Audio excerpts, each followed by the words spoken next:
ชื่อสังกรลูกโป่งที่ขาจะค่อยถือที่ก็5 เซนที่น้ำมันผักซอยได้เลยนี่เตรียมไปขายตลาดดงเห็นมาอื่นมาซื้อซอยแน่มีขมเบิดผักหอมผักนี่กาดนี่ผักสลัดนี่เลย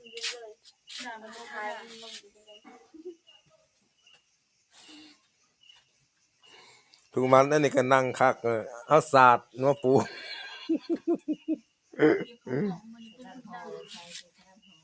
เอามาใส่อันนี้กินกับนมฮะเนาะเนาะกินเลยกินเลยเด้ออยากกินนมอะไรตัดสับกินนมกอง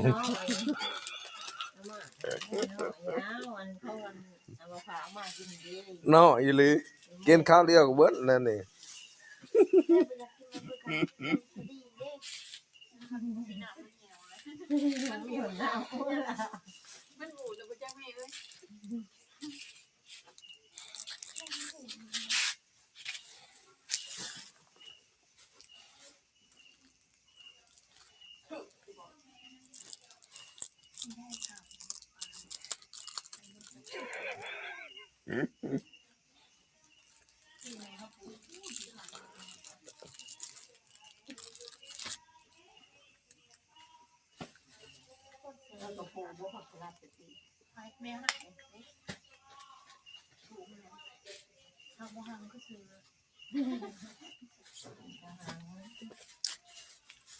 ตอนตำกลางเว้นหัน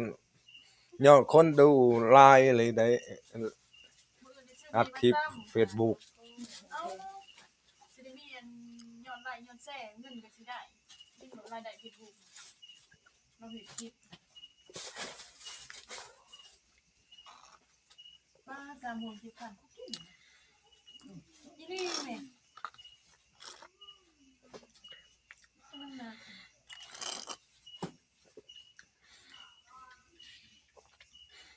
อยู่แซ่ก็มีบ่อันผักสลัด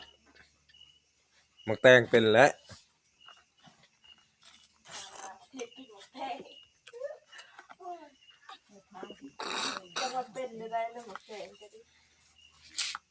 ขอบใจเด้อนมและตะซอย